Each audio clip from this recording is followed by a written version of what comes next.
Bienvenido, buscador de la verdad. Esta entrega estará dedicada al completo, a la emisión de radio, de la cual hablamos en el programa anterior, donde pudimos ver, entre otras anécdotas, cómo la novela de H.G. Wells, titulada La Guerra de los Mundos, fue convertida a radionovela una noche de Halloween en un intento negado de prueba o experimento realizado con la intención de analizar y comprobar la reacción controlada de la gente ante una situación crítica que pondría en evidencia el poder de la radio y el subconsciente frente a la coherencia y la razón de la mente humana. Antes de poder acceder a esta emisión, veremos reacciones de un documental que dejaré sin cortes en el grupo de Telegram. Y tras este, encontraréis el audio completo original del programa de radio y subtitulado. Pensaba publicar este vídeo directamente en Telegram, pero creo que puede ser de interés tenerlo en el canal a modo de curiosidad.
I'm of course surprised that the H.G. Wells classic, which is the original for many fantasies about invasions by mythical monsters from the planet Mars,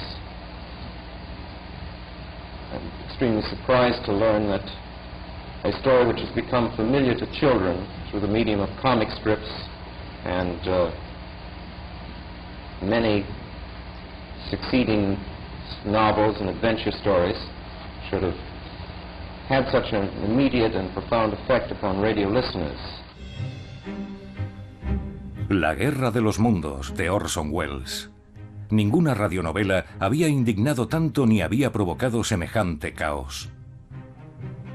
Más de 1 millón de personas creyó, aunque fuera por poco tiempo, que Estados Unidos estaba siendo arrasado por invasores extraterrestres. Toda una nación se preguntaba cómo habían podido ser tan ingenuos. Díganos, ¿le sorprendió la reacción a la emisión radiofónica? Creo que la reacción puso de manifiesto la estupidez de las masas. Bajo la magnífica dirección de Wells, La Guerra de los Mundos llegaría a ser la radionovela más famosa de la historia, conocida para siempre como La emisión del pánico. Todo empezó sin pena ni gloria a las 8 y pocos minutos en la costa este, una noche de domingo como otra cualquiera en Estados Unidos. Mientras se terminaba de cenar, se fregaban los platos y las radios del país se encendían casi al unísono. La Columbia Broadcasting System y sus emisoras asociadas presentan a Orson Welles y el Teatro Mercurio del Aire en La Guerra de los Mundos, de H.G. Wells.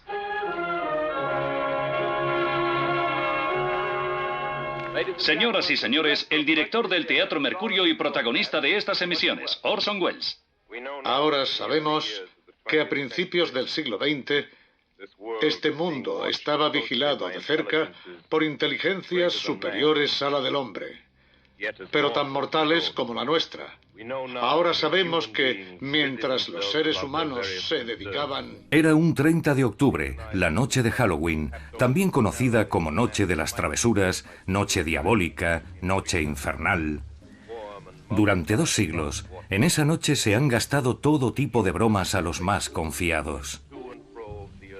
En aquella de 1938 se desataría además la angustia contenida de toda una nación.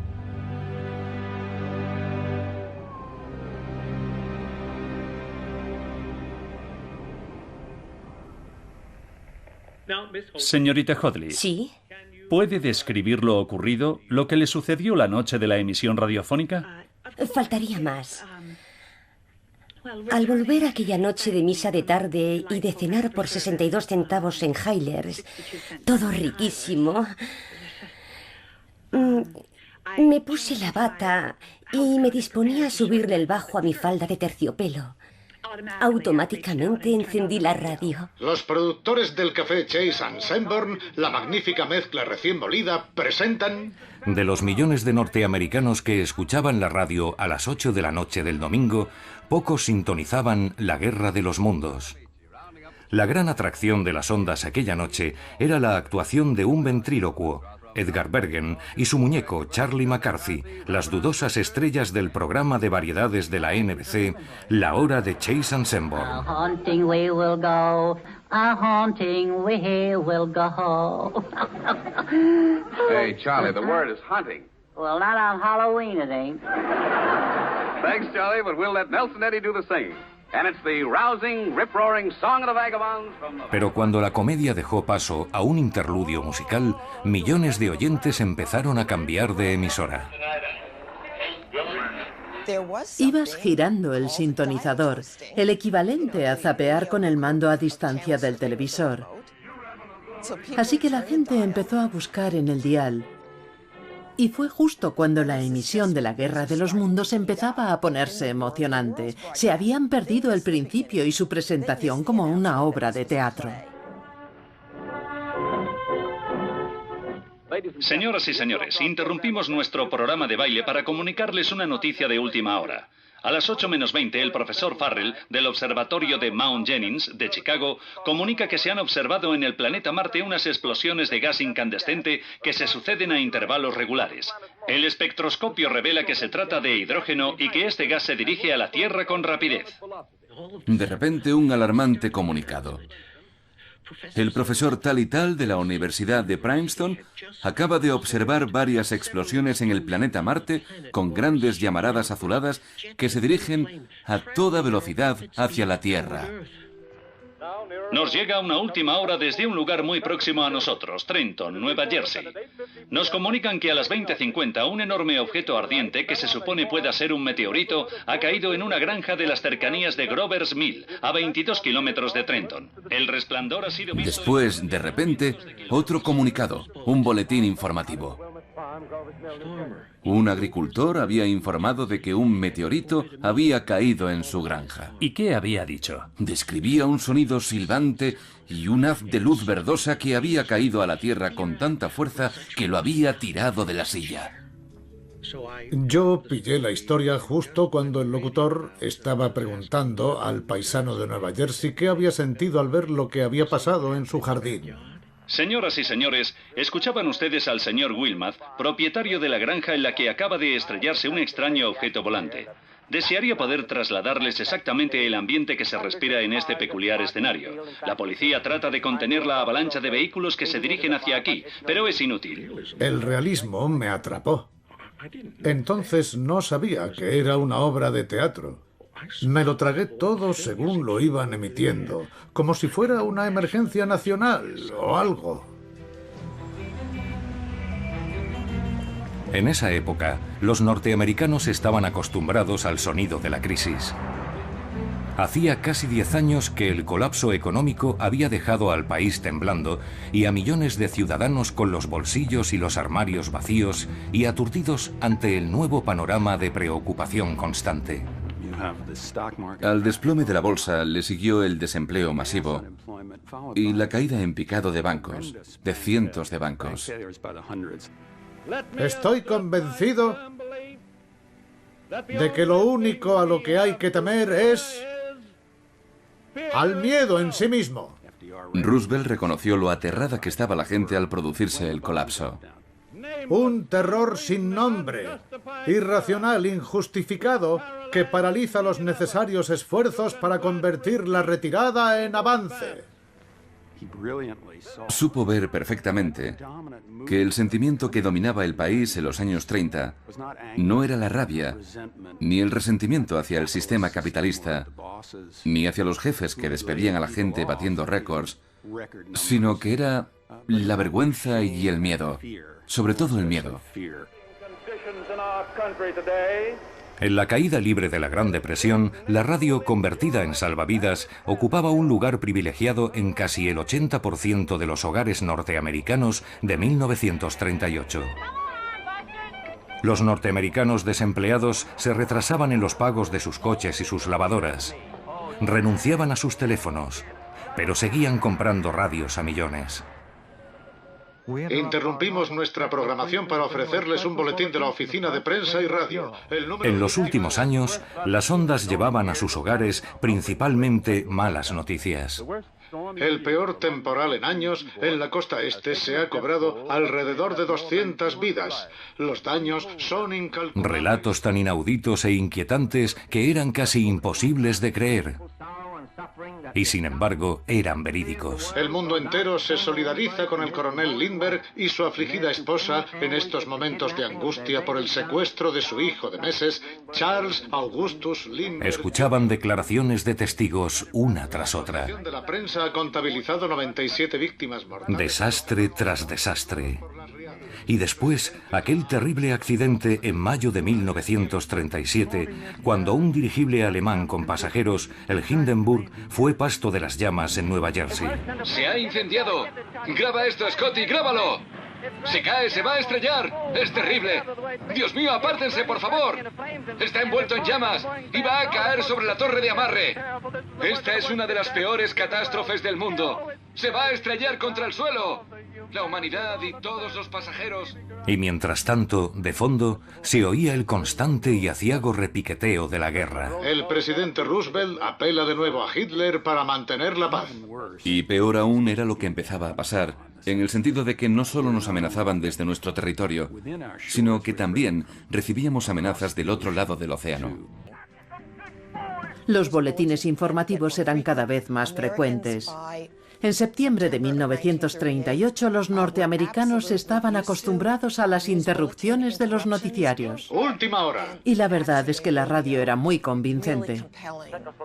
Checoslovaquia no se rinde, aunque los ejércitos de Hitler tengan planeado marchar sobre la frontera antes del miércoles por la noche. Somos estadounidenses y queremos creer que nos vamos a librar de todos esos trágicos conflictos que salpican Europa.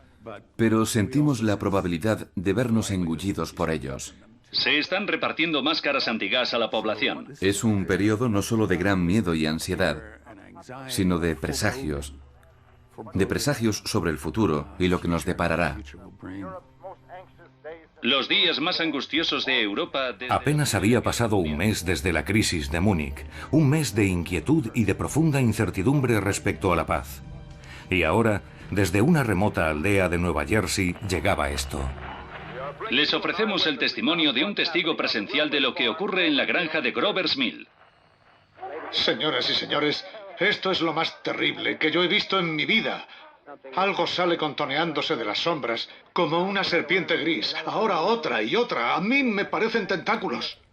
Y cuando quise darme cuenta, estaban saliendo criaturas extrañas de ese chisme y rociaban a la gente con rayos de luz. Y la gente emitía, no, bramaba, ruidos agonizantes.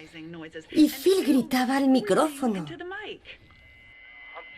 Una figura encorvada emerge de la zanja. Distingo un fino haz de luz contra un espejo. Un momento. De ese espejo brota un chorro de llamas hacia los hombres que se acercan.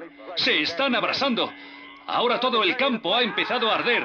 El bosque, los establos, los depósitos de gasolina de los automóviles. Se está propagando.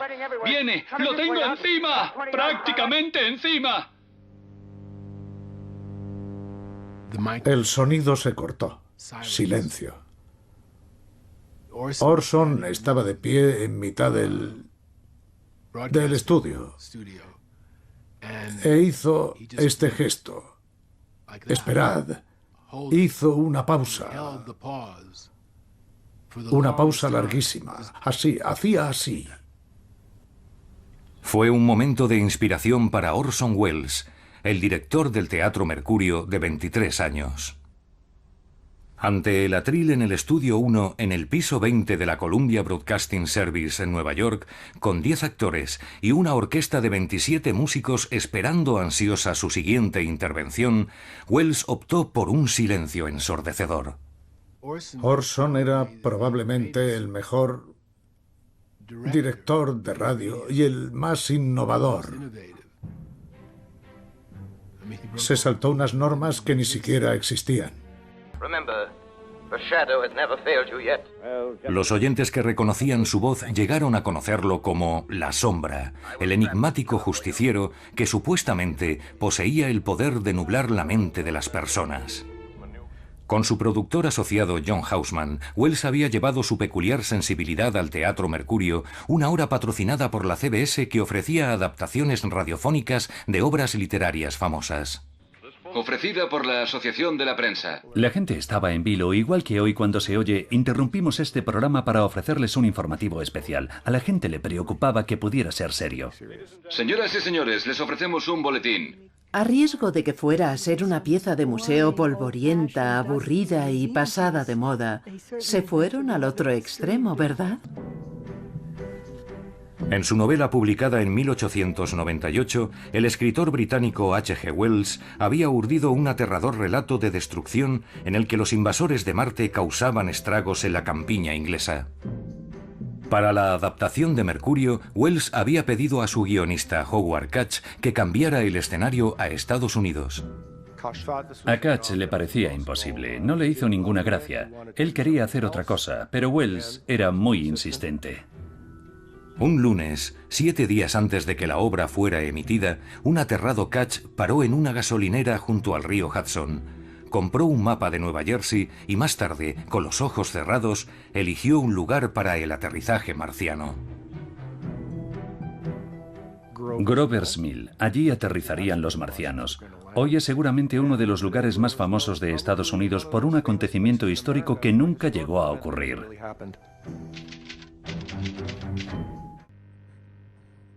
Señoras y señores, por causas ajenas a nuestra voluntad, no podemos seguir emitiendo desde Grover's Mill. Es evidente que tenemos dificultades. ¿Puede decirme cuál fue el momento más aterrador para usted? El horrible silencio del locutor. Di por hecho que lo habían matado, porque se quedó a presenciar el espantoso panorama hasta el último momento, por su cuenta y riesgo, para cumplir con su deber y dar un servicio al mundo. La música del órgano acababa de empezar cuando la cortaron y una voz empezó a decir: «El cilindro yace en un profundo cráter. No se aprecian señales de vida. Hay cadáveres calcinados esparcidos alrededor». Me quedé con la boca abierta y no paraba de frotarme los oídos para asegurarme de que estaba oyendo bien. Señoras y señores, Tengo el deber de comunicarles algo sumamente importante. Por increíble que parezca, tanto las observaciones científicas como los datos que hemos recabado nos llevan a pensar que los extraños seres que han aterrizado esta noche en los campos de Jersey son la vanguardia de un ejército invasor alienígena. Cuando se dijo durante la emisión que se trataba de una invasión marciana, a algunos les pareció inverosímil y decidieron que aquello era una radionovela. Otros pensaron, a lo mejor hay vida inteligente en Marte y ahora vienen a comernos, literalmente. Mi vecina llamó a la puerta toda alterada. Ven corriendo, me dijo. Tienes que oír lo que están diciendo por la radio. ¿Qué pasa?, le pregunté. Empezaba a picarme la curiosidad. Marcianos, me respondió. Esa fue su respuesta. Marcianos, dijo.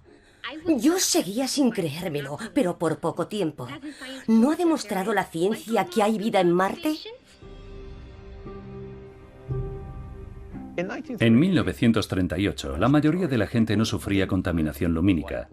Podían salir de noche y mirar al cielo. Y para los que miramos al cielo, Marte siempre ha sido único por su color. Tiene un color diferente al de las demás luces que se ven en el cielo. Visible como un extraño resplandor rojo, Marte había causado fascinación y desconcierto durante siglos. Marte está a una distancia de la Tierra a la que podemos verlo bastante bien.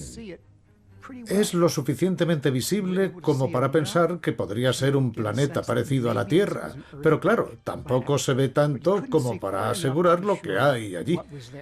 Por lo tanto, siempre ha habido cierto misterio alrededor del planeta. A principios del siglo XX, las especulaciones se habían disparado, alimentadas por la observación del astrónomo Giovanni Schiaparelli de tenues líneas geométricas que cruzaban la superficie del planeta.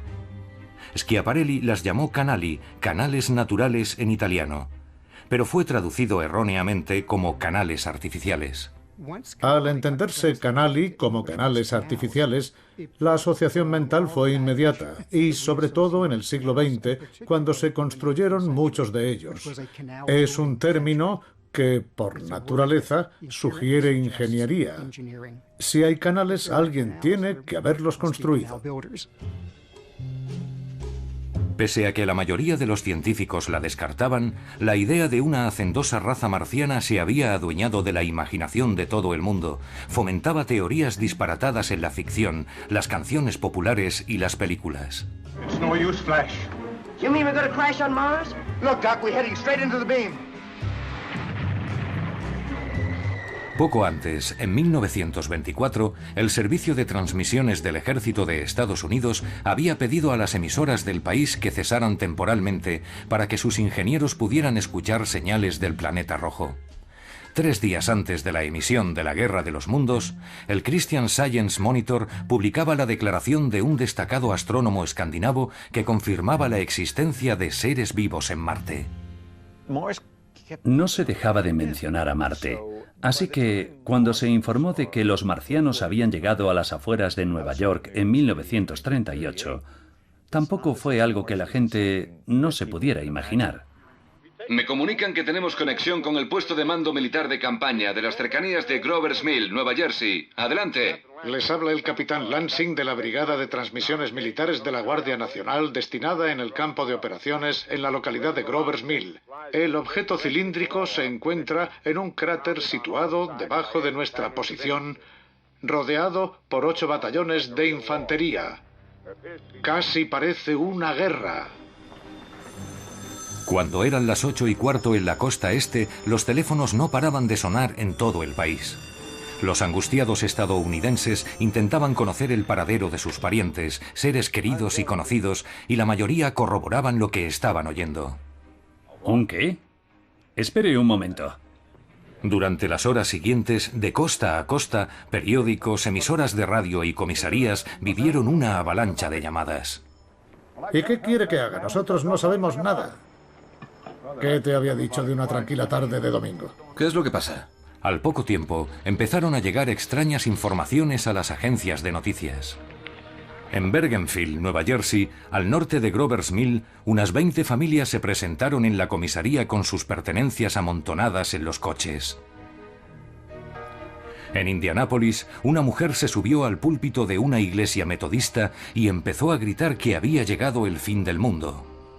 Y en el estado de Washington, un apagón de lo más inoportuno dejó a oscuras la pequeña población de Concrete e hizo que sus aterrados habitantes huyeran a las montañas. La batalla que ha tenido lugar esta noche en Grover's Mill ha dado como resultado una de las derrotas más desastrosas jamás sufridas por un ejército en los tiempos modernos. 7.000 hombres armados con rifles y ametralladoras, combatiendo contra una única máquina de guerra de los invasores marcianos. Solo 120 hombres se han podido... Entró mi mujer, agitando las manos y lloriqueando, con los ojos a punto de salírsele de las órbitas y diciendo... ¿Qué pasa? ¿Qué pasa? ¿Qué ha pasado? ¿Son los alemanes? Ella no había oído la palabra marcianos, pero yo sí. Una breve declaración en la que se informa de que se ha identificado el cuerpo calcinado de Carl Phillips en un hospital de Trenton. Nos creemos muy listos, pero al menor indicio de peligro nos volvemos protectores. Es algo instintivo. Primero el miedo. Y la sensatez y los datos después.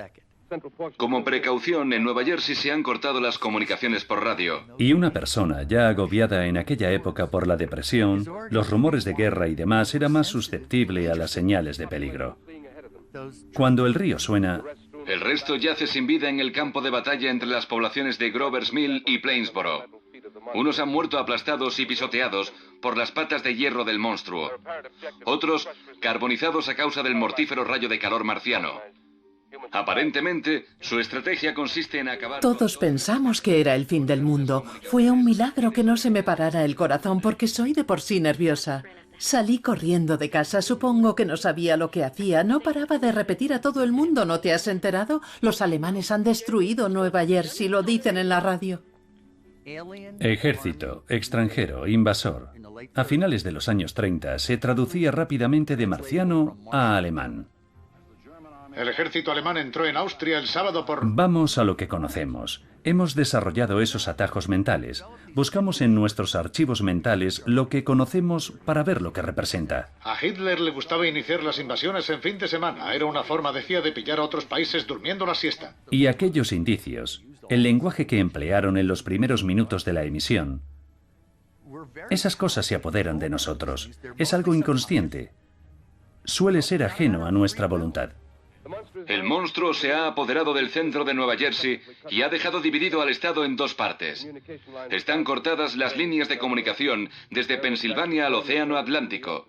Las vías de ferrocarril... Llegué a casa y desperté a mi sobrino. Miré en la nevera y vi sobras de pollo de la cena del domingo. Le dije, podemos comernos este pollo. Por la mañana ya no estaremos aquí. Las carreteras hacia el norte, sur y oeste se encuentran abarrotadas... El reloj del estudio 1 marcaba las 8:30. En los 12 minutos previos, Wells y su compañía habían matado a Carl Phillips, masacrado al ejército en Nueva Jersey y desatado una invasión marciana a gran escala en Estados Unidos. Lo más increíble de la primera parte de la emisión es lo rápido que se desarrolla todo. Hoy sabemos que no podría pasar tan deprisa. El ejército listo en 15 minutos. Pero Wells predispuso a la gente gracias al ritmo. Y la gente dejó a un lado su incredulidad. El hipnotismo que ejercía Wells en millones de personas a través de la radio hacía que pareciera que todo estaba pasando en tiempo real. Con la crisis en su momento álgido, el actor Kenneth Delmar se acercó al micrófono y, siguiendo la dirección de Wells, llevó a cabo su mejor imitación de Franklin Delano Roosevelt. Ciudadanos de la nación, no voy a intentar ocultar la gravedad de la situación a la que se enfrenta el país, ni la preocupación de su gobierno por proteger las vidas y las propiedades de su pueblo. La gente conocía aquella voz, y aunque la voz se había anunciado como la del secretario de Interior, la gente decía, hemos oído al presidente. En aquel momento de nerviosismo, lo no verbal había superado a lo verbal. A mitad del discurso de Delmar, sonó un teléfono en la sala de control. El supervisor de la CBS, responsable de la emisión, cogió la llamada y salió corriendo del estudio. Cuando volvió unos minutos después, como recuerda John Houseman, estaba blanco como la pared. Los ejecutivos de la cadena habían ordenado que se interrumpiera la emisión con una cuña que identificara a la cadena de inmediato. Las centralitas de la CBS estaban colapsadas. Había que decir a los oyentes que se trataba de teatro hablado. Wells estaba entonces al micrófono, la sala era suya y a aquellas alturas de la representación no había forma de pararlo.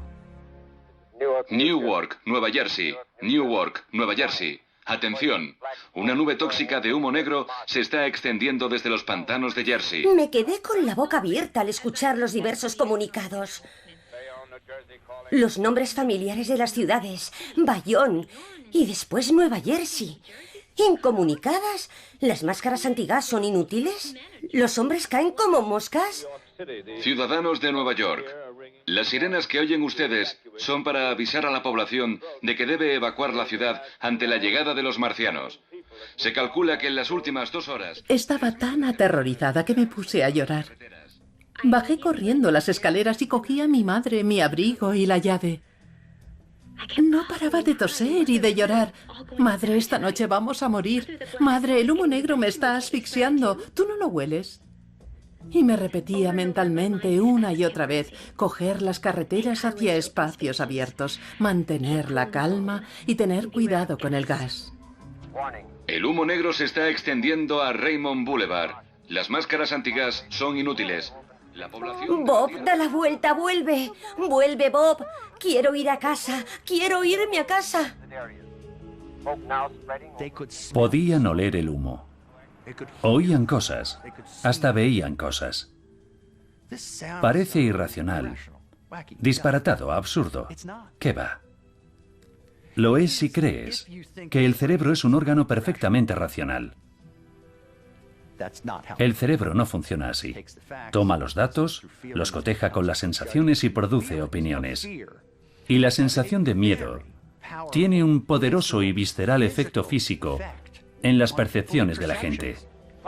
Están cayendo cilindros marcianos sobre toda la nación. Ha caído uno a las afueras de Buffalo. Otro en Chicago. San Luis. Parece que está todo calculado al milímetro.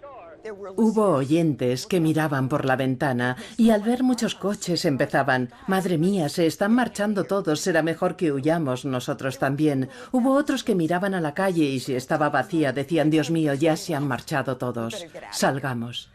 Yo le insistí al señor Zimmer en que nos marchásemos, o bien hacia los fenómenos o huyendo de ellos si era posible. Cogí mis álbumes de fotos.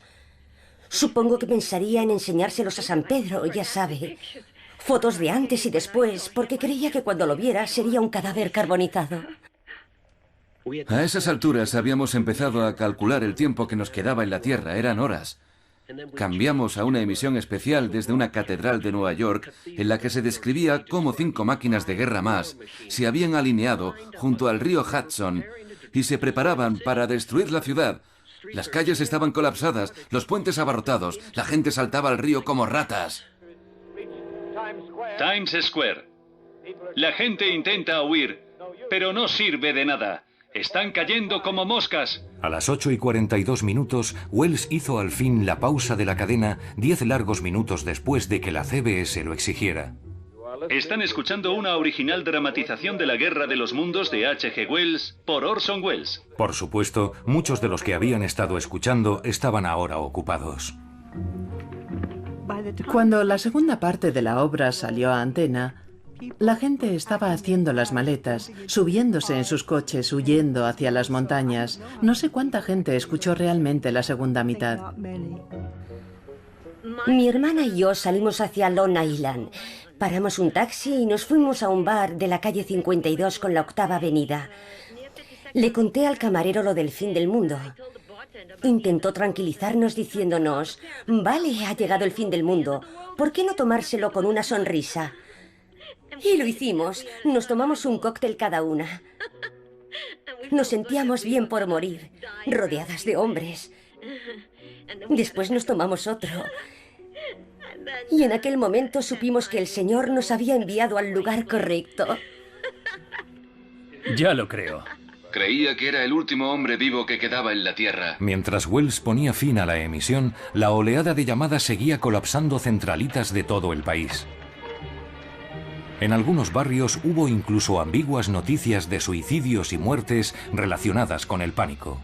Señoras y señores, les habla Orson Welles. Fuera ya de mi personaje, les aseguro que la Guerra de los Mundos no ha tenido otra intención que la de celebrar la fiesta de Halloween. El Teatro Mercurio se ha puesto una sábana y ha salido de detrás de un arbusto gritando ¡bú! Mi mujer y yo atravesábamos un bosque de secuoyas del norte de California cuando lo oímos en la radio del coche. Se me había olvidado que nos quedaba poca gasolina. Nos quedamos tirados en mitad del bosque. No había nada que hacer. Nos quedamos allí, cogidos de la mano, esperando ver en cualquier momento a aquellos monstruos marcianos aparecer entre las copas de los árboles. No pensábamos más que en volver a Los Ángeles para ver a nuestros hijos por última vez. Cuando Orson dijo que era una broma de Halloween, fue como si nos hubieran indultado de camino hacia la cámara de gas. Eran las 11 en punto cuando oímos que solo era una radionovela. Nos sentó fenomenal, como si nos hubieran quitado un gran peso de encima.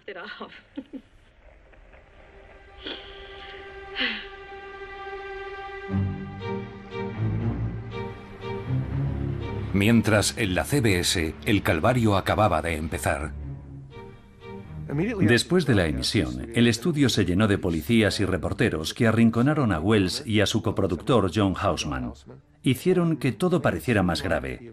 ¿Saben toda la gente que ha muerto en la carretera mientras huía? Creyeron que iban a meterles en la cárcel. Las horas siguientes fueron una pesadilla, diría Houseman más tarde. Nos sacaron del estudio y nos llevaron a un despacho de abajo. Allí nos tuvieron incomunicados mientras empleados de la cadena se afanaban por recoger, destruir o esconder todos los guiones de la emisión. A la mañana siguiente, el 31 de octubre, la emisión del pánico fue primera página de costa a costa, con noticias de accidentes de tráfico, amagos de disturbios, hordas de gente aterrorizada en las calles y todo por culpa de una radionovela.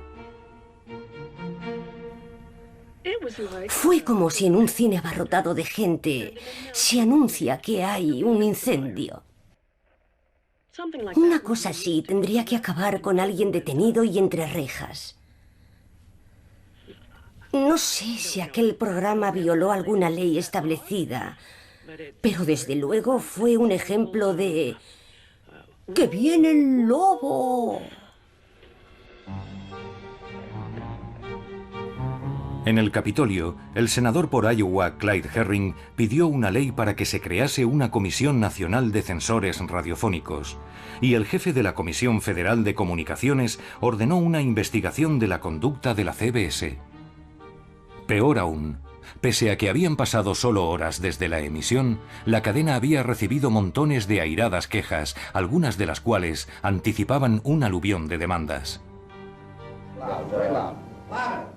Apenas he dormido y sé menos que ustedes de esto.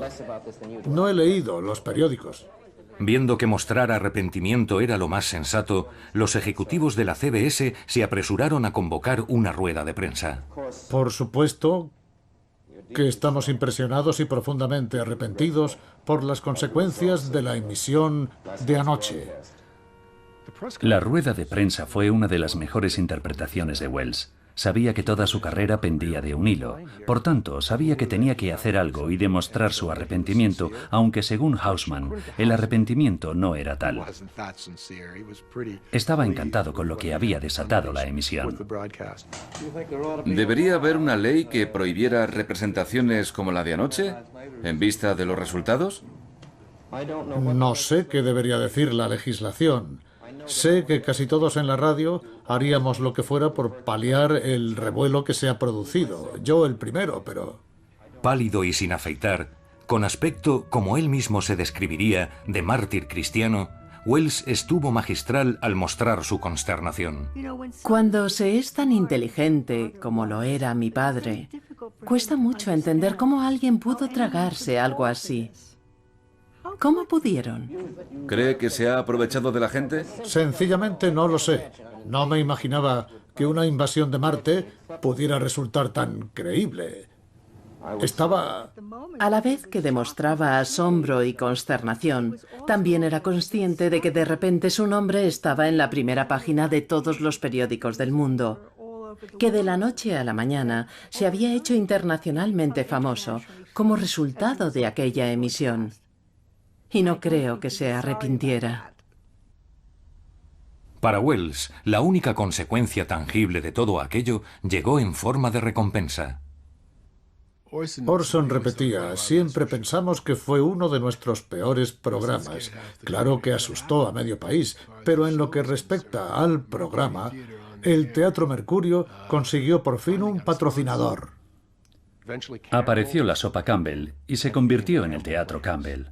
Si Orson Welles había vendido a millones de personas la idea de una invasión marciana, imagínate lo que podría hacer por la sopa Campbell.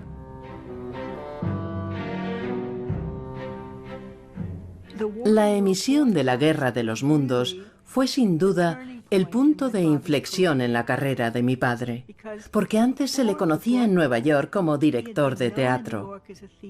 Se le conocía como una personalidad de la radio, pero no era una estrella internacional. Y de repente Hollywood se fijó en él. Welles explotó hábilmente su fama para llegar a un acuerdo sin precedentes con Hollywood. Firmó un contrato con los estudios RKO para escribir, producir, dirigir y protagonizar una película al año. La pionera Ciudadano Kane vendría poco después. Cuando los estudios de Hollywood contactaron al principio con él, querían que repitiera en una película la emisión de la Guerra de los Mundos. Pero por supuesto, cuando mi padre llegó a Hollywood, lo que menos le apetecía era hacer una película basada en la Guerra de los Mundos. Quería hacer algo nuevo y diferente. Estaba muy entusiasmado con aquel nuevo medio. La Guerra de los Mundos sería un momento decisivo para Orson Welles y para la nación a la que había puesto los pelos de punta. Pero lo que irritó a muchos no fue la emisión en sí, sino lo que significaba la reacción del pueblo norteamericano. ¿Entonces usted no se creyó la farsa? No. Los que se dejaron engañar por una representación deberían en una sociedad ideal ser esterilizados y privados de sus derechos. Idiotas. A uno le hace dudar de su fe en la democracia el pensar que semejante pánico pueda afectar a los que tienen que votar. La queja se dio a conocer en la cobertura que hizo la prensa de la emisión y que se mantuvo durante 2 semanas enteras, llegando a sumar unos 12.500 artículos en total. Una y otra vez, los editoriales culpaban al oyente. Para la periodista Dorothy Thompson, que aplaudió a Welles en su popular columna, el incidente demostró el ingenioso poder de la propaganda. La radio es capaz de transmitir una única voz a una enorme masa de gente. Se puede hablar a un número sin precedente de personas al mismo tiempo, con el mismo propósito, para el mismo fin, con el mismo orador que hipnotiza. Y aún está por ver qué consecuencias puede tener eso. Aviones de reconocimiento informan de que las máquinas enemigas avanzan a gran velocidad hacia el norte, derribando casas y árboles en... La gente que se preocupa por la democracia empieza a pensar, esto da miedo. Esa propaganda puede ser muy eficaz. Y los estadounidenses tenemos que encontrar formas de contrarrestarla, crear instituciones que la neutralicen. Al final, todas las quejas quedarían en nada.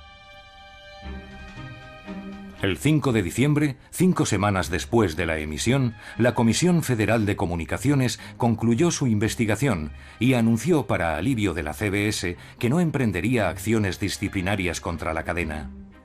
La CBS, por su parte, ya había prometido moderación y había llegado a un acuerdo tácito con la Comisión para evitar el empleo de noticiarios dramatizados en el futuro. De las muchas demandas presentadas contra Welles y la CBS, ninguna les condenó al pago de daños. Al final, se llegó a la conclusión de que la prensa había exagerado la magnitud del pánico. Pero nadie dudaba de que había ocurrido algo aquella noche de 1938. algo que atormentaría a la nación en las décadas venideras. Es un momento clave en la historia de la vida emocional de Estados Unidos en los años 30. El ambiente de miedo y ansiedad, el anhelo de seguridad y la sensación de que en cualquier momento podía llegar la destrucción del cielo, del extranjero o de dentro del país. Creo que la Guerra de los Mundos apelaba directamente a esos miedos y ansiedades. La reacción no solo fue cómicamente irracional. Creo que es difícil culpar a los que reaccionaron de forma exagerada. El instinto de supervivencia supera fácil, emocional y enérgicamente a lo racional. Es una realidad física muy poderosa que surge de algo intrínseco del animal humano. Es una verdad sobre nosotros.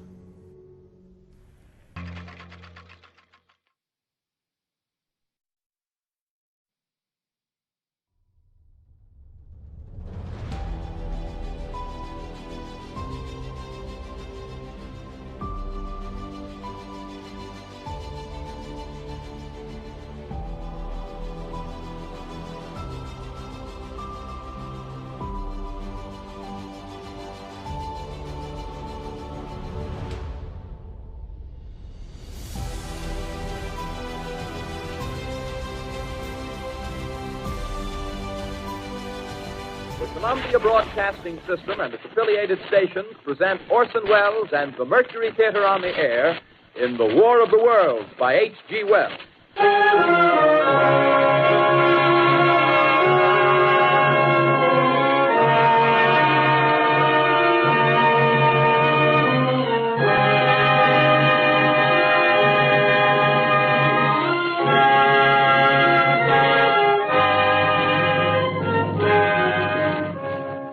Ladies and gentlemen, the director of the Mercury Theater and star of these broadcasts, Orson Welles.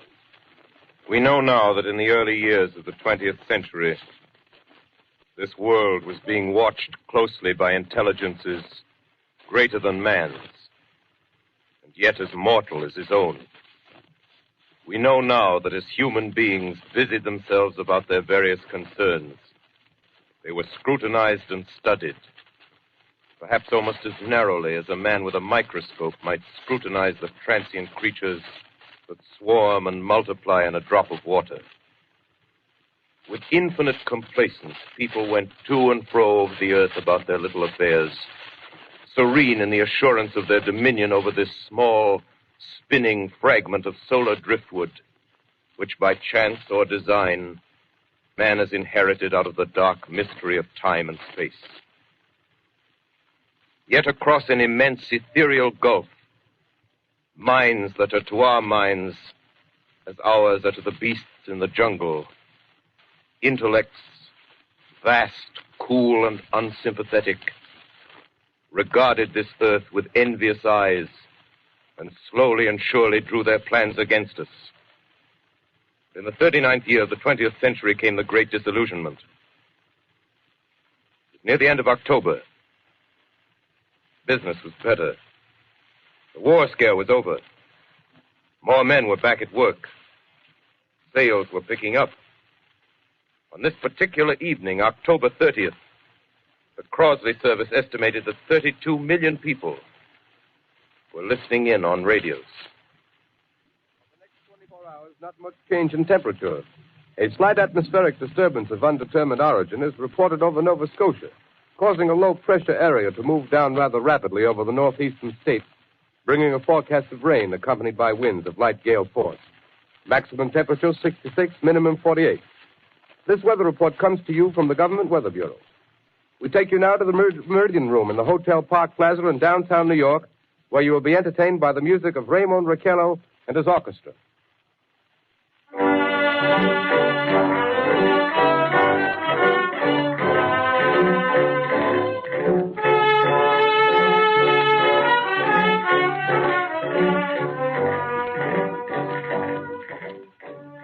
Good evening, ladies and gentlemen. From the Meridian Room in the Park Plaza Hotel in New York City, we bring you the music of Raymond Raquello and his orchestra. With a touch of the Spanish, Raymond Raquello leads off with La Capacita.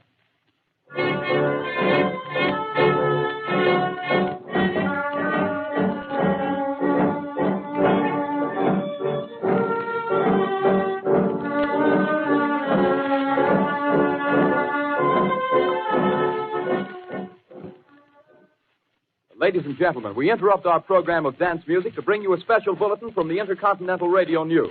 At 20 minutes before 8 Central Time, Professor Farrell of the Mount Jennings Observatory, Chicago, Illinois, reports observing several explosions of incandescent gas occurring at regular intervals on the planet Mars. The spectroscope indicates the gas to be hydrogen and moving toward the Earth with enormous velocity. Professor Pearson of the observatory at Princeton confirms Farrell's observation and describes the phenomenon as, quote, like a jet of blue flame shot from a gun, unquote. We now return you to the music of Ramon Raquello, playing for you in the Meridian Room of the Park Plaza Hotel, situated in downtown New York.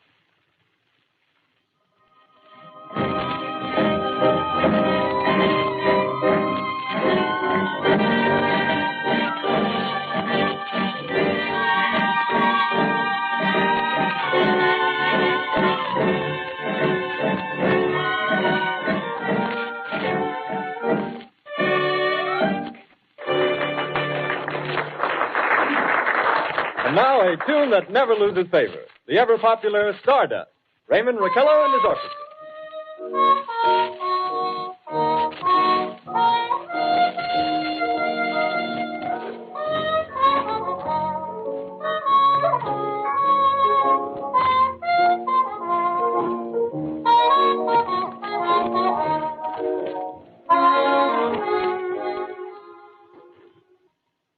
Ladies and gentlemen, following on the news given in our bulletin a moment ago, the Government Meteorological Bureau has requested the large observatories of the country to keep an astronomical watch on any further disturbances occurring on the planet Mars.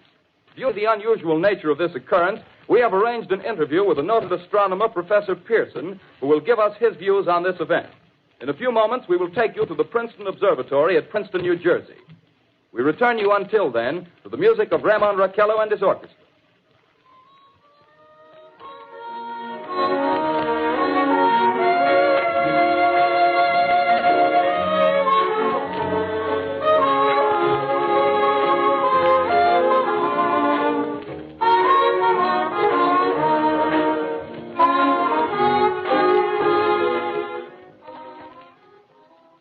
We are ready now to take you to the Princeton Observatory at Princeton, where Carl Phillips, our commentator, will interview Professor Richard Pearson, famous astronomer.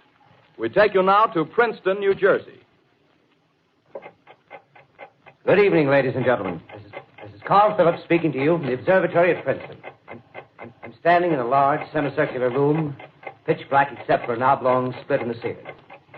Through this opening, I can see a sprinkling of stars that cast a kind of frosty glow over the intricate mechanism of the huge telescope.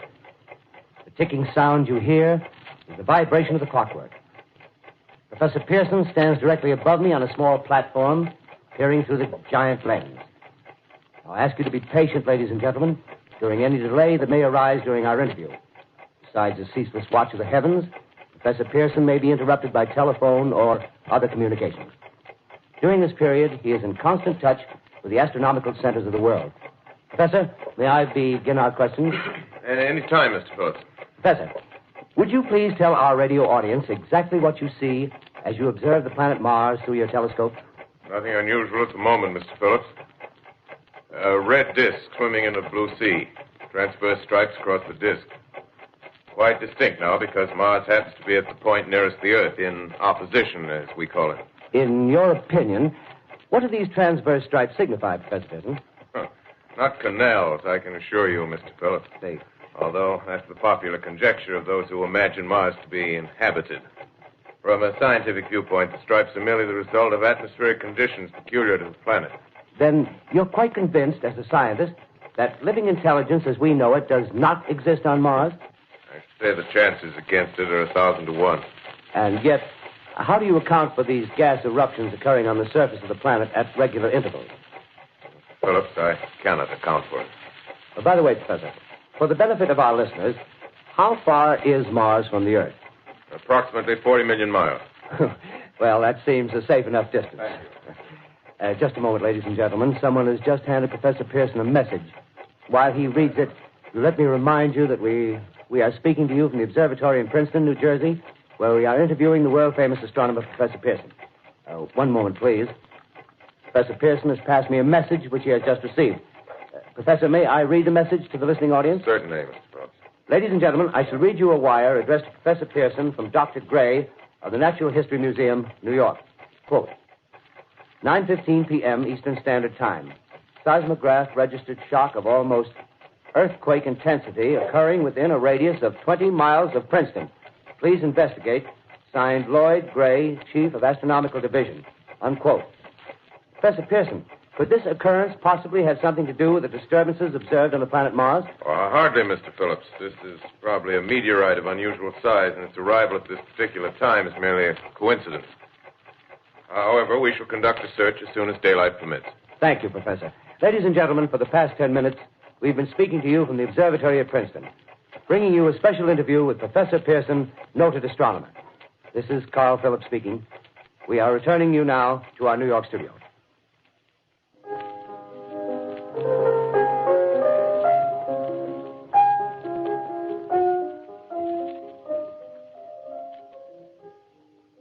Ladies and gentlemen, here is the latest bulletin from the Intercontinental Radio News.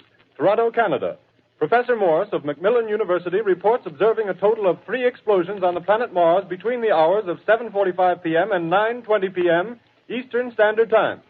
This confirms earlier reports received from American observatories. Now, nearer home, comes a special bulletin from Trenton, New Jersey. It is reported that at 8:50 p.m., a huge flaming object, believed to be a meteorite, fell on a farm in the neighborhood of Grover's Mill, New Jersey, 22 miles from Trenton. The flash in the sky was visible within a radius of several hundred miles, and the noise of the impact was heard as far north as Elizabeth. We have dispatched a special mobile unit to the scene, and we'll have our commentator, Carl Phillips, give you a word picture of the scene as soon as he can reach there from Princeton. In the meantime, we take you to the Hotel Martinet in Brooklyn, where Bobby Millett and his orchestra are offering a program of dance music.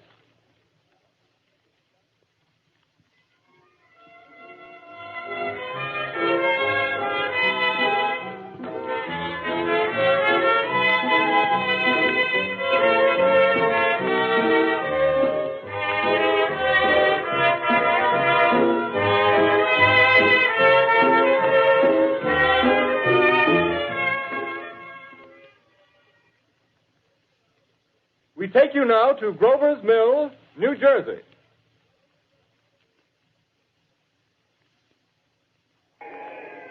Ladies and gentlemen, this is Carl Phillips again, out at the Wilmot Farm, Grover's Mill, New Jersey. Professor Pearson and myself made the 11 miles from Princeton in 10 minutes. Well, I hardly know where to begin. To paint for you a word picture of the strange scene before my eyes, like something out of a modern Arabian Nights. Well, I just got here. I haven't had a chance to look around yet. I guess that's it. Yes, I guess that's the thing directly in front of me. Half buried in a vast pit. Must have struck with terrific force. The ground is covered with splinters of a tree. It must have struck on its way down. But I can see of the object itself doesn't look very much like a meteor. At least not the meteors I've seen. It looks more like a huge cylinder. Has a diameter of, what would you say, Professor Pearson? What's that? What would you say, what's the diameter of this? About 30 yards. About 30 yards. The metal on the sheath is, well, I've never seen anything like it. The color is sort of yellowish white. Its curious spectators now are pressing close to the object in spite of the efforts of the police to keep them back. Getting in front of my line of vision. Would you mind standing one side, please? While the police are pushing the crowd back.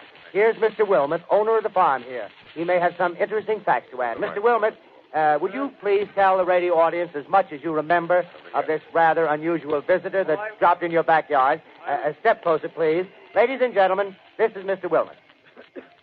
Well, I was listening to the radio. Closer and louder, please. Pardon me? Louder, please, closer. Yes. I was listening to the radio and kind of drowsing. That professor fellow was talking about Mars, so I was half chosen and half... Yes, Mr. Wilmot, and then what happened? Well, as I was saying, I was listening to the radio... kind of halfway. Yes, Mr. Wilmot. And then you saw something. Well, not first off. I heard something. And what did you hear? A hissing sound like this. Kind of like a 4th of July rocket. Yes, then what? I turned my head out the window and would have sworn I was asleep and dreaming. Yes? I seen a kind of greenish streak and then zingo. Something smacked the ground. Knocked me clear out of my chair. Well, were you frightened, Mr. Wilmot? Well, I ain't quite sure. I reckon I was kind of riled. Well, thank you, Mr. Wilmot. Thank you very much. Yeah, you want me to tell No, that's quite all right. That's plenty. Ladies and gentlemen, you've just heard Mr. Wilmot, owner of the farm, where this thing has fallen. I wish I could convey the atmosphere, the background of this fantastic scene. Hundreds of cars are parked in a field in back of us, and the police are trying to rope off the roadway leading into the farm, but it's no use. They're breaking right through. The car's headlights throw an enormous spotlight on the pit where the object's half buried. Now, some of the more daring souls now are venturing near the edge. Their silhouettes stand out against the metal sheen. One man wants to touch the thing. He's having an argument with the policeman. Now, the policeman wins. Now, ladies and gentlemen, there's something I haven't mentioned in all this excitement, but it's becoming more distinct. Perhaps you've caught it already on your radio. Listen, please. Do you hear it? It's a curious humming sound that seems to come from inside the object. I'll move the microphone nearer. Here. Now, we're not more than 25 feet away. Can you hear it now? Professor Pearson? Yes, of course. Can you tell us the meaning of that scraping noise inside the thing? Possibly the unequal cooling of its surface. I say, do you still think it's a meteor, Professor? I don't know what to think. The metal casing is definitely extraterrestrial. Not found on this Earth. Friction with the Earth's atmosphere usually tears holes in a meteorite. This thing is smooth, and you can see its cylindrical Just a minute. shape. Something's happening. Ladies and gentlemen, this is terrific. This end of the thing is beginning to flake off. The top is beginning to rotate like a screw, and this thing must be hollow. He's moving. Keep back there. Keep back there. Keep those men back. Keep back there. Keep those idiots back. Keep off. The top's loose. Look out there. Stand back. Ladies and gentlemen, this is the most terrifying thing I've ever witnessed. Wait a minute. Someone's calling someone or something. I can see turning out of that black hole two luminous discs. The eyes, it might be a face, might be almost Good heavens, something wriggling out of the shadow like a gray snake. Now it's another one and another one and another one. They look like tentacles to me. Oh, yeah, I can see the thing's body. Now it's large as a bear. It glistens like wet leather, but that face, ladies and gentlemen, it's indescribable. I can hardly force myself to keep looking at it. It's so awful. The eyes are black and they gleam like a serpent. The mouth is kind of V-shaped with saliva dripping from its rimless lips that seem to quiver and pulsate. And the monster, or whatever it is, can hardly move. It seems weighed down by possibly gravity or something. The thing's rising up now, and the crowd falls back. There seem plenty. The most extraordinary experience, ladies and gentlemen. I can't find words. Well, I'll pull this microphone with me as I talk. I'll have to stop the description until I can take a new position. Hold on, will you, please? I'll be right back in a minute.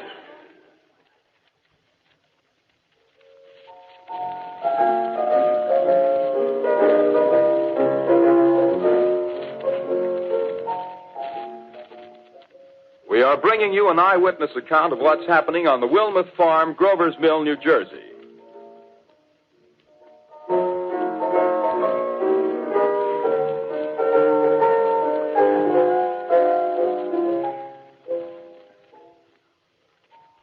We now return you to Carl Phillips at Grover's Mill. Ladies and gentlemen, Marion. Ladies and gentlemen, here I am, back of a stone wall that adjoins Mr. Wilmoth's garden. From here, I get a sweep of the whole scene. I'll give you every detail as long as I can talk and as long as I can see. The more state police have arrived. They're drawing up a cordon in front of the pit. About 30 of them. No need to push the crowd back now. They're willing to keep their distance. The captain's conferring with someone. Can't quite see who. Oh, yes, I believe it's Professor Pearson. Yes, it is. Now they've parted, and the professor moves around one side, studying the object while the captain and two policemen advance with something in their hands. I can see it now. It's a white handkerchief tied to a pole. Flag of truce. If those preachers know what that means, what anything means. Wait a minute. Something's happening. Humped shape is rising out of the pit. I can make out a small beam of light against a mirror. What's that? There's a jet of flame springing from that mirror, and it leaps right at the advancing men. It strikes them head on. Lord, they're turning into flames. Now the whole field's caught up by the woods, the barns, the gas tanks of the automobiles spreading everywhere. It's coming this way now, about 20 yards to my right.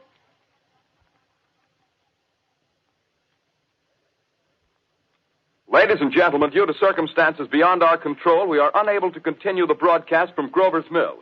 Evidently, there's some difficulty with our field transmission. However, we will return to that point at the earliest opportunity.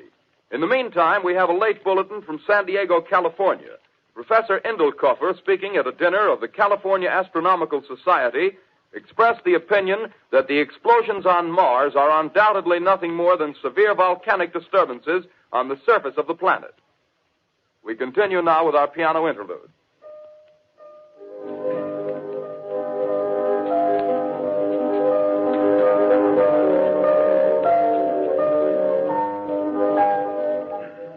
Ladies and gentlemen, I've just been handed a message that came in from Grover's Mill by telephone.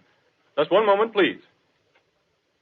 At least 40 people, including 6 state troopers, lie dead in a field east of the village of Grover's Mill, their bodies burned and distorted beyond all possible recognition.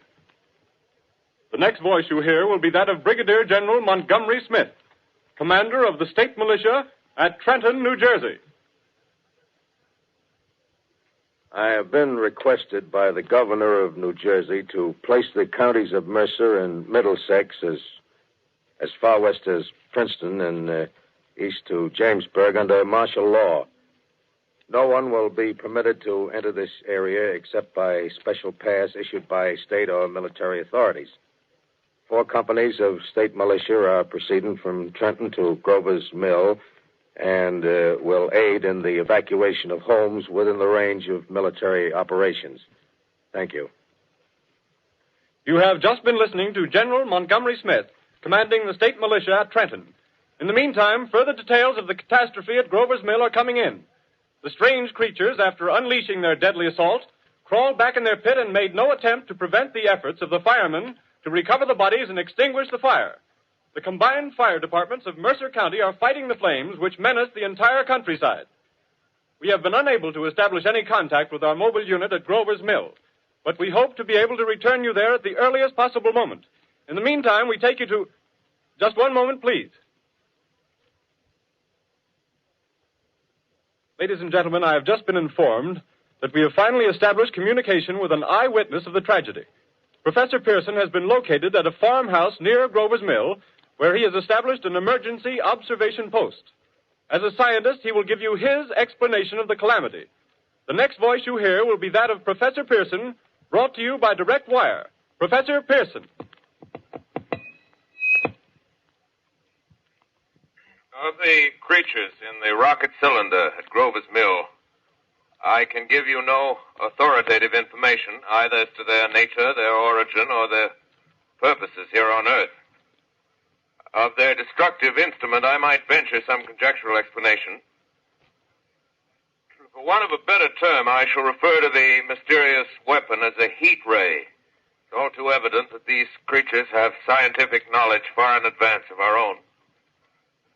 It's my guess that in some way they are able to generate an intense heat in a chamber of practically absolute non-conductivity.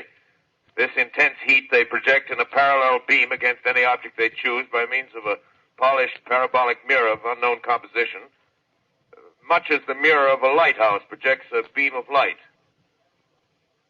That is my conjecture of the origin of the heat ray. Thank you, Professor Pearson.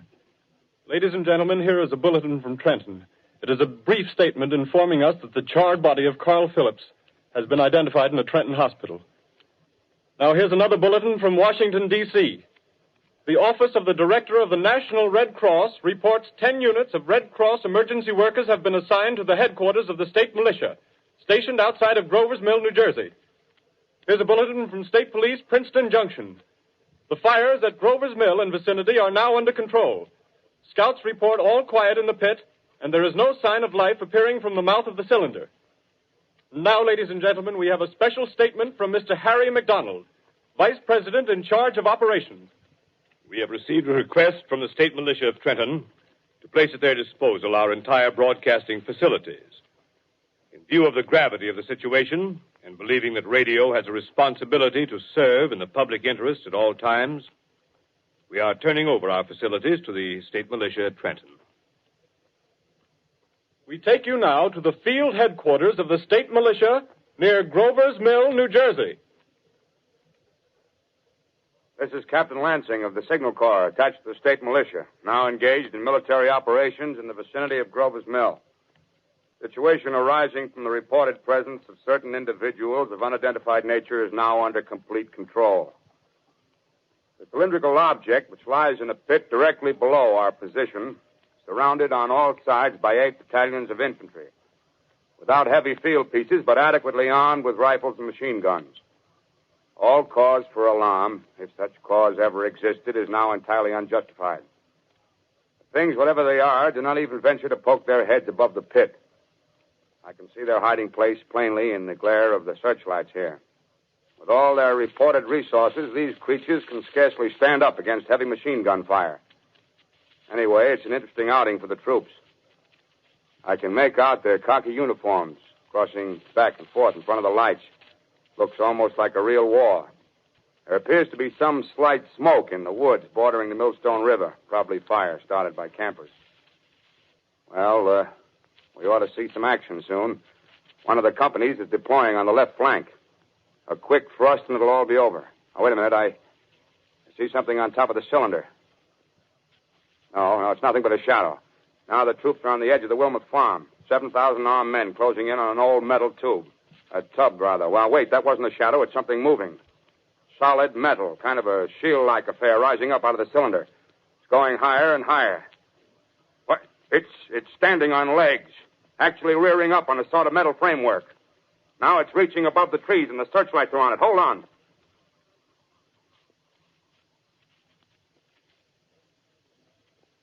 Ladies and gentlemen, I have a grave announcement to make.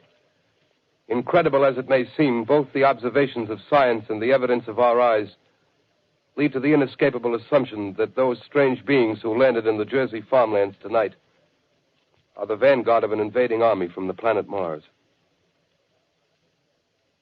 The battle which took place tonight at Grover Mills has ended in one of the most startling defeats ever suffered by an army in modern times. 7,000 men armed with rifles and machine guns pitted against a single fighting machine of the invaders from Mars. 120 known survivors. The rest strewn over the battle area from Grover's Mill to Plainsboro, crushed and trampled to death under the metal feet of the monster, or burned to cinders by its heat ray. The monster is now in control of the middle section of New Jersey and has effectively cut the state through its center. Communication lines are down from Pennsylvania to the Atlantic Ocean. Railroad tracks are torn and service from New York to Philadelphia discontinued, except routing some of the trains through Allerton and Phoenixville. Highways to the north, south, and west are clogged with frantic human traffic. Police and army reserves are unable to control the mad flight. By morning, the fugitives will have swelled Philadelphia, Camden, and Trenton, it is estimated, to twice their normal population. Martial law prevails throughout New Jersey and eastern Pennsylvania. At this time, we take you to Washington for a special broadcast on the national emergency. The Secretary of the Interior. Citizens of the nation, I shall not try to conceal the gravity of the situation that confronts the country, nor the concern of your government in protecting the lives and property of its people. However, I wish to impress upon you, private citizens and public officials, all of you, the urgent need of calm and resourceful action. Fortunately, this formidable enemy is still confined to a comparatively small area, and we may place our faith in the military forces to keep them there. In the meantime, placing our faith in God, we must continue the performance of our duties, each and every one of us, so that we may confront this destructive adversary with a nation united, courageous, and consecrated to the preservation of human supremacy on this earth. I thank you. You have just heard the Secretary of the Interior speaking from Washington. Bulletins too numerous to read are piling up in the studio here. We're informed that the central portion of New Jersey is blacked out from radio communication due to the effect of the heat ray upon power lines and electrical equipment. Here's a special bulletin, New York. Cables have been received from English, French and German scientific bodies offering assistance. Astronomers report continued gas outbursts at regular intervals on the planet Mars. The majority voiced the opinion that the enemy will be reinforced by additional rocket machines. There have been several attempts made to locate Professor Pearson of Princeton, who has observed Martians at close range. It is feared he was lost in the recent battle. Langham Field, Virginia. Scouting planes report 3 Martian machines visible above treetops, moving north toward Somerville with population fleeing ahead of them. The heat ray is not in use, although advancing at express train speed, invaders pick their way carefully. They seem to be making a conscious effort to avoid destruction of cities and countryside. However, they stop to uproot power lines, bridges, and railroad tracks. Their apparent objective is to crush resistance, paralyze communication, and disorganize human society. Here is a bulletin from Basking Ridge, New Jersey. Coon hunters have stumbled on a second cylinder similar to the first, embedded in the great swamp 20 miles south of Morristown. Army field pieces are proceeding from Newark to blow up the second invading unit before the cylinder can be opened and the fighting machine rigged. They are taking up a position in the foothills of Watchung Mountains. Another bulletin from Langham Field, Virginia. Scouting planes report enemy machines, now 3 in number, increasing speed northward, kicking over houses and trees in their evident haste to form a conjunction with their allies south of Morristown. Machines also sighted by telephone operator east of Middlesex within 10 miles of Plainfield. Here's a bulletin from Winston Field, Long Island. A fleet of Army bombers carrying heavy explosive flying north in pursuit of enemy. Scouting planes act as guides. They keep the speeding enemy in sight. Just a moment, please, ladies and gentlemen. We've run special wires to the artillery line in adjacent villages to give you direct reports in the zone of the advancing enemy. First, we take you to the battery of the 22nd Field Artillery, located in the Watchung Mountains. Range 32 meters. 32 meters. Direction 39 degrees.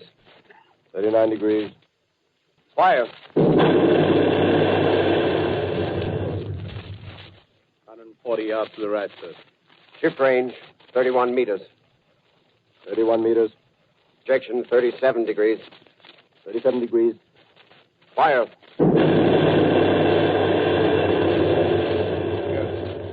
Hit, sir. Got the tripod of one of them. That's stopped. The others are trying to repair it. Quick, get the range. Shift 30 meters. 30 meters. Projection 27 degrees. 27 degrees. Fire.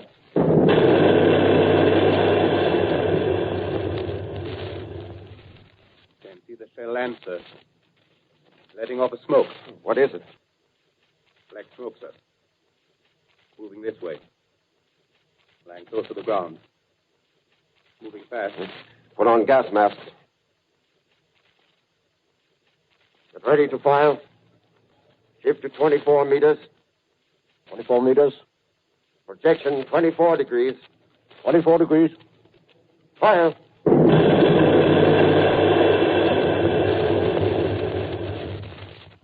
Still can't see, sir.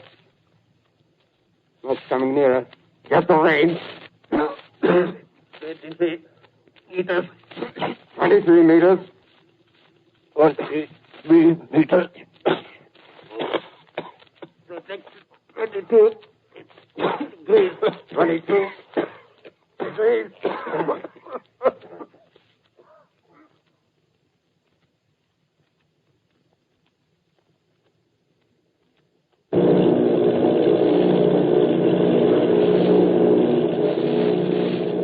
Army bombing plane V-843 off Bayonne, New Jersey. Lieutenant Bolt, commanding 8 bombers, reporting to Commander Fairfax, Langham Field.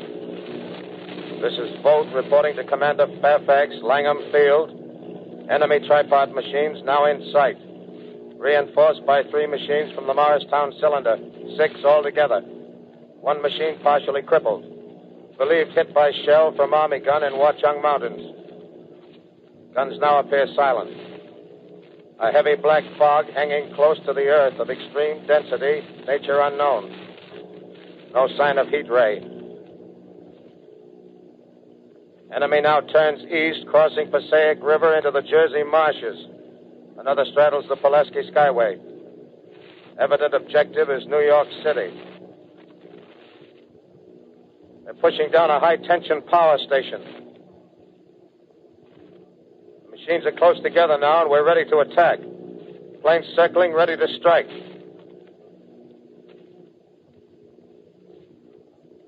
A 1,000 yards and we'll be over the first.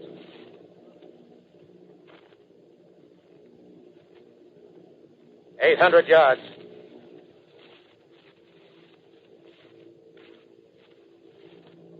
$600.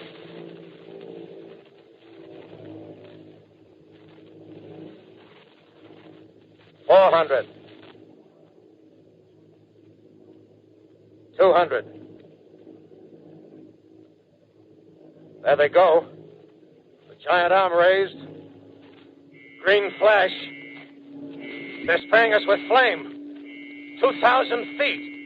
Engines are giving out. No chance to release bombs. Only one thing left. Drop on them, plane and all. We're diving on the first one. Now the engine's gone. 8.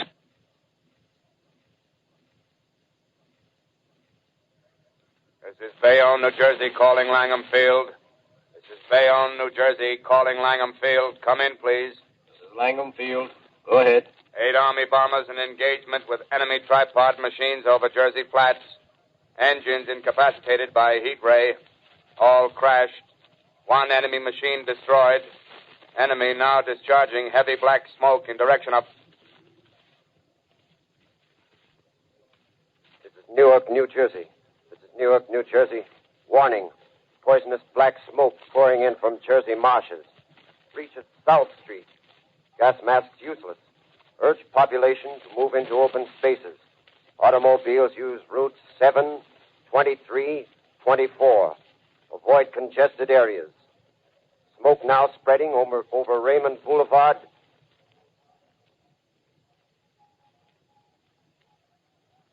QX2L calling CQ, 2X2L calling CQ, 2X2L calling 8X3R. Come in, please. This is 8X3R coming back at 2X2L. How's reception? How's reception? K, please. Where are you, 8X3R? What's the matter? Where are you?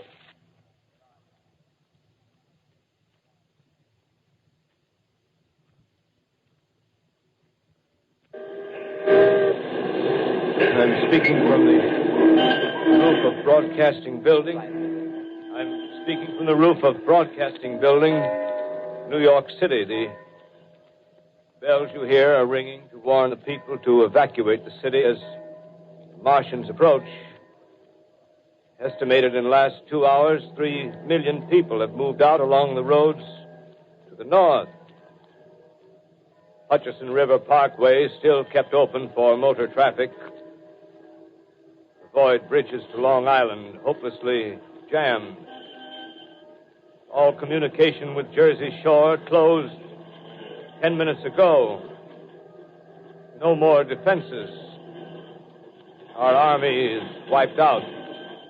Artillery, Air Force, everything wiped out. This may be the last broadcast. We'll stay here to the end.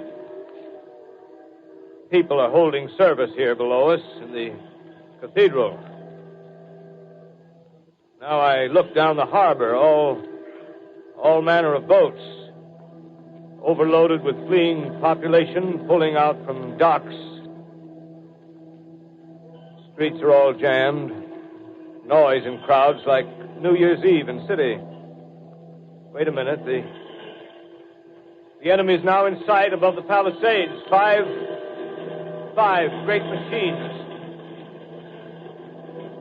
First one is crossing the river. I can see it from here, wading the Hudson like a man wading through a brook. A bulletin is handed me. Martian cylinders are falling all over the country. One outside of Buffalo, one in Chicago, St. Louis. Seem to be timed and spaced. Now the first machine reaches the shore. He stands watching, looking over the city. The steel cowlish head is even with the skyscrapers. He waits for the others.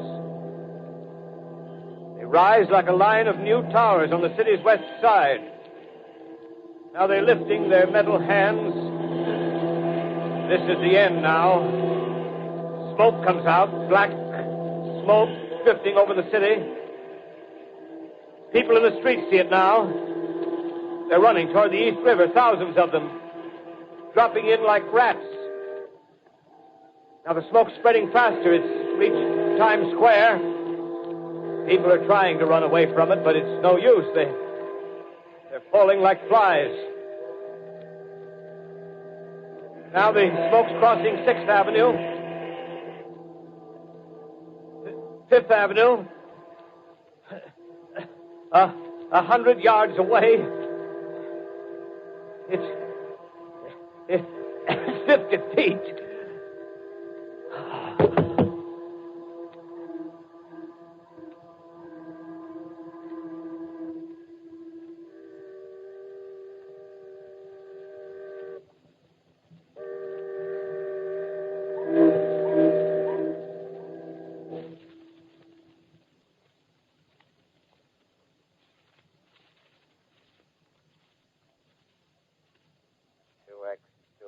Calling CQ. 2X2L calling CQ.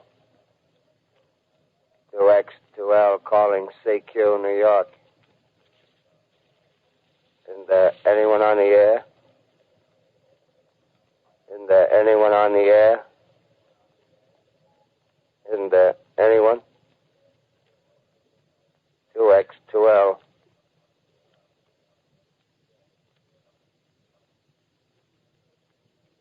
You are listening to a CBS presentation of Orson Welles and the Mercury Theater on the Air in an original dramatization of The War of the Worlds by H.G. Wells. The performance will continue after a brief intermission. This is the Columbia Broadcasting System. The War of the Worlds by H.G. Wells, starring Orson Welles and the Mercury Theater on the Air.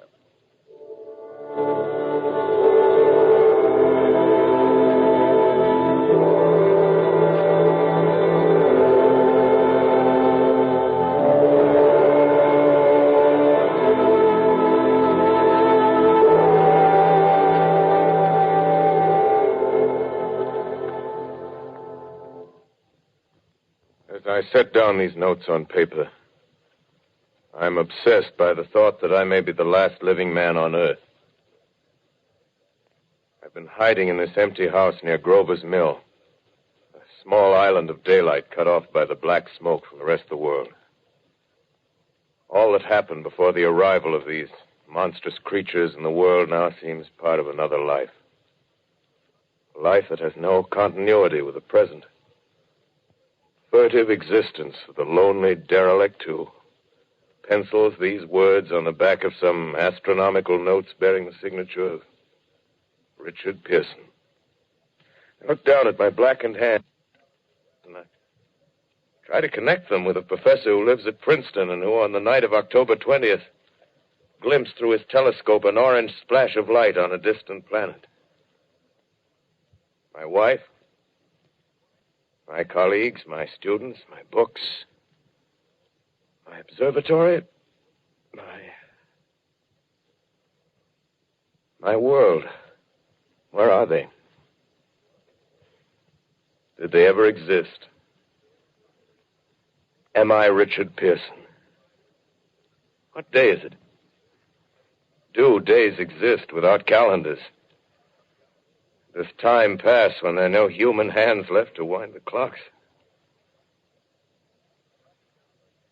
Writing down my daily life, I tell myself I shall preserve human history between the dark covers of this little book that was meant to record the movements of the stars. But to write, I must live, and to live, I must eat.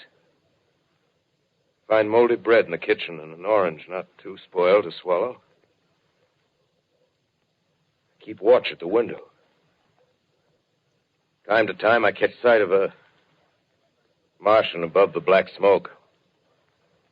The smoke still holds the house in its black coil, but at length there's a hissing sound, and suddenly I see a Martian mounted on his machine, spraying the air with a jet of steam as if to dissipate the smoke. I Watch in a corner as his huge metal legs nearly brush against the house. Exhausted by terror, I fall asleep. Morning. Morning. Sun streams in the window.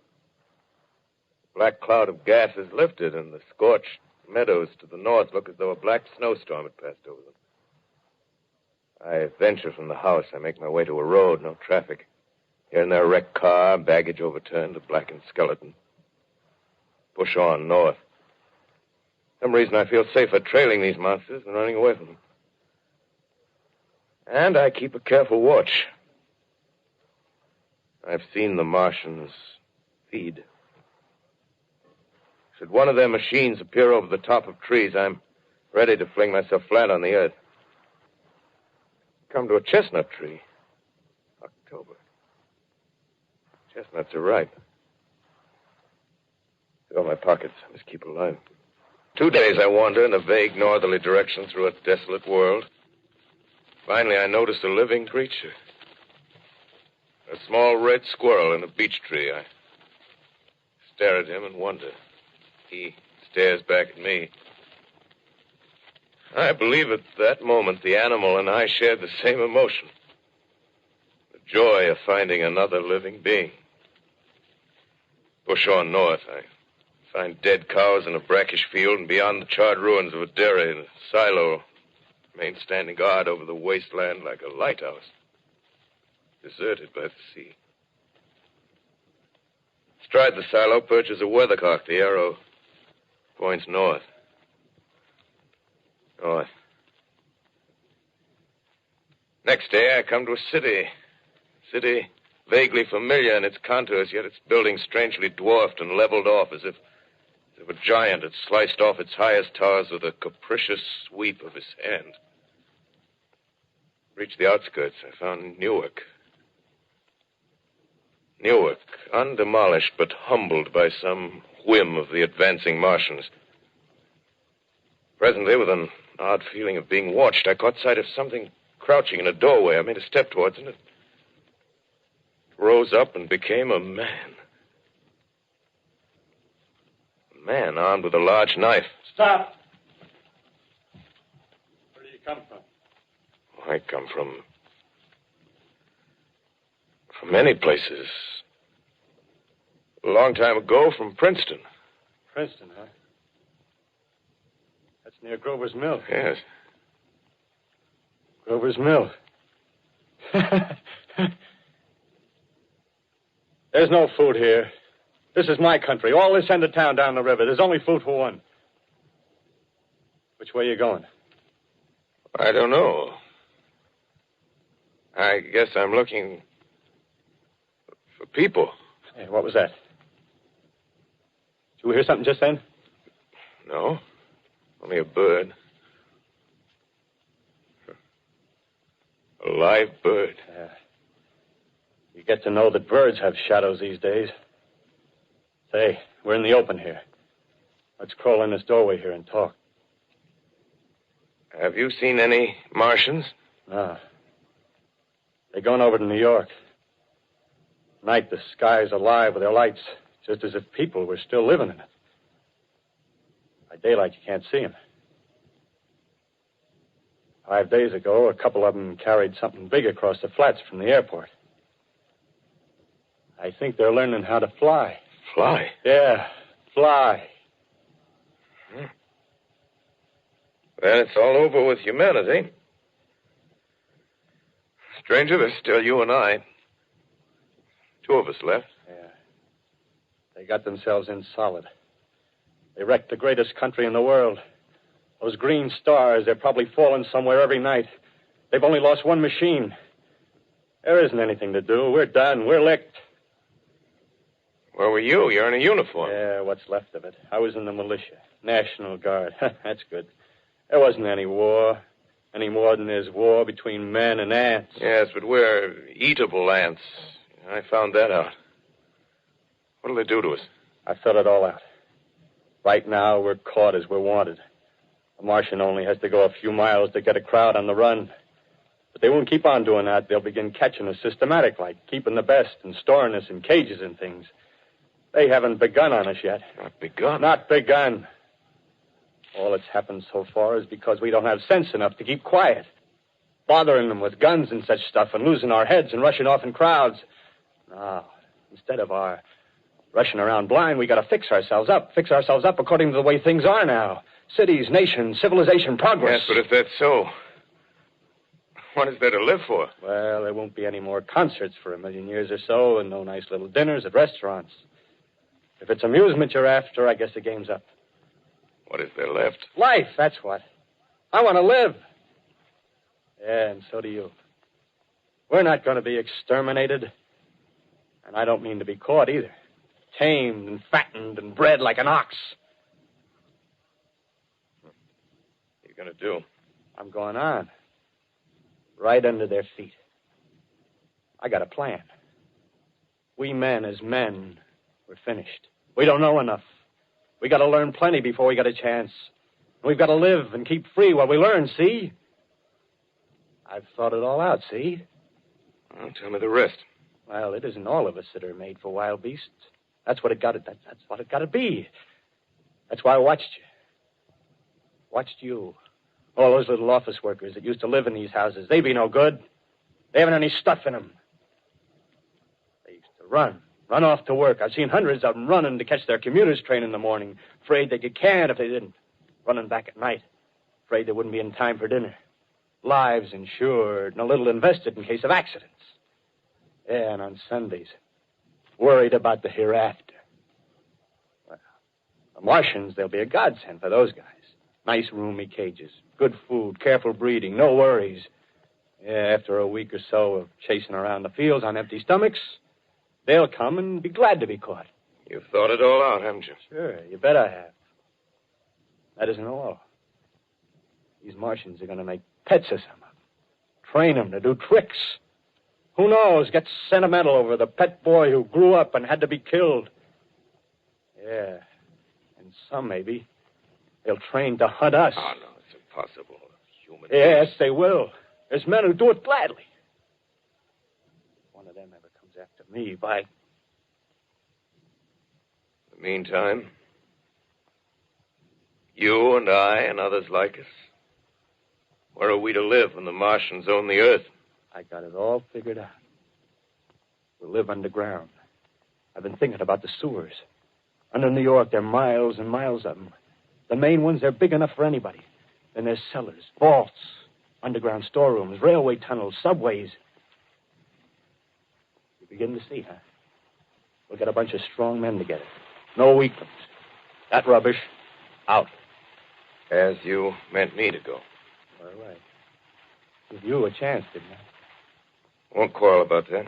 Go on. Well, we got to make safe places for us to stay in, see? Get all the books we can. Science books. That's where men like you come in, see? We raid the museums. We'll even spy on the Martians. May not be so much we have to learn before... Listen. Just imagine this. 4 or 5 of their own fighting machines suddenly start off. Heat rays right and left. Not a Martian in them. Not a Martian in them, see? But men. Men who've learned the way how. May even be in our time. Gee. Imagine having one of them lovely things with a heat ray wide and free. We'd turn it on Martians. We'd turn it on men. We'd bring everybody down on their knees. That's your plan. You. Me. A few more of us. We'd own the world. I see. Hey. Hey, what's the matter? Where are you going? Not to your world. Bye, stranger. Well, after parting with the artilleryman, I came at last to the Holland Tunnel, entered that silent tube. Anxious to know the fate of the great city on the other side of the Hudson. Cautiously, I came out of the tunnel and made my way up Canal Street.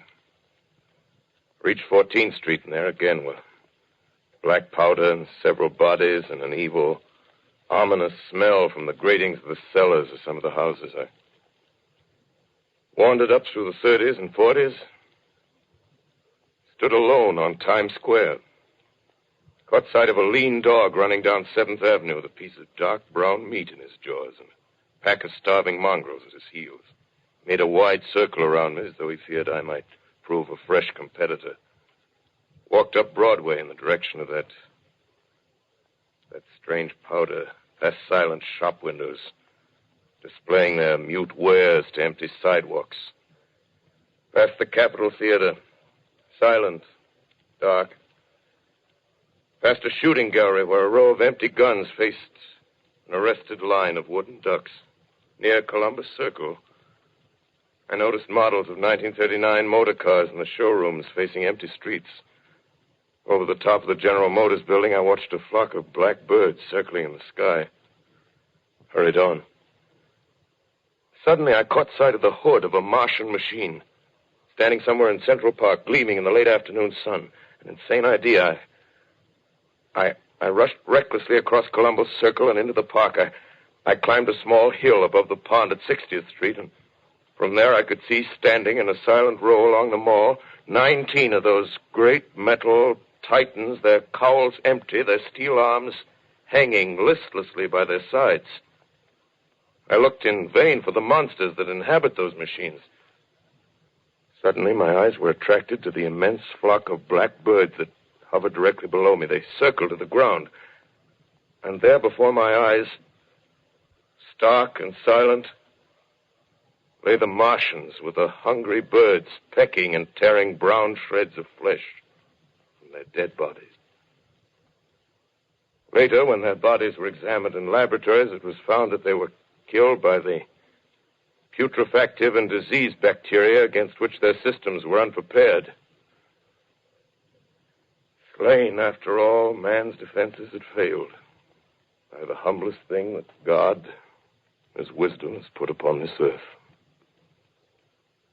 Before the cylinder fell, there was a general persuasion that through all the deep of space, no life existed beyond the petty surface of our minute sphere. Now we see further. Dim and wonderful is the vision I've conjured up in my mind of life spreading slowly from this little seedbed of the solar system throughout the inanimate vastnesses of sidereal space. But a remote dream, maybe that the destruction of the Martians is only a reprieve to them and not to us. Is the future ordained, perhaps? Strange it now seems to sit in my peaceful study at Princeton, writing down this last chapter of the record, begun at a deserted farm in Grover's Mill. Strange to watch children playing in the streets. Strange to see young people strolling on the green where the new spring grass heals the last black scars of a bruised earth. Strange to watch the sightseers enter the museum where the dissembled parts of a Martian machine are kept on public view. Strange when I recall the time when I first saw it. Bright and clean-cut, hard and silent under the dawn of that last great day.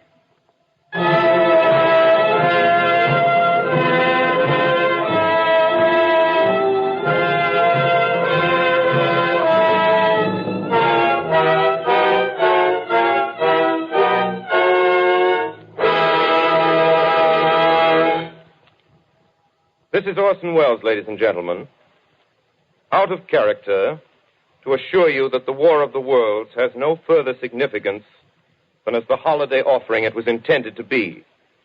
The Mercury Theater's own radio version of dressing up in a sheet and jumping out of a bush and saying boo. Starting now, we couldn't soap all your windows and steal all your garden gates. By tomorrow night, so we did the best next thing. We annihilated the world before your very ears and utterly destroyed the CBS. You will be relieved, I hope, to learn that we didn't mean it and that both institutions are still open for business. So goodbye, everybody, and remember, please, for the next day or so, the terrible lesson you learned tonight.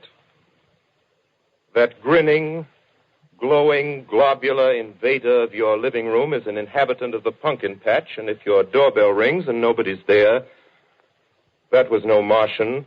It's Halloween.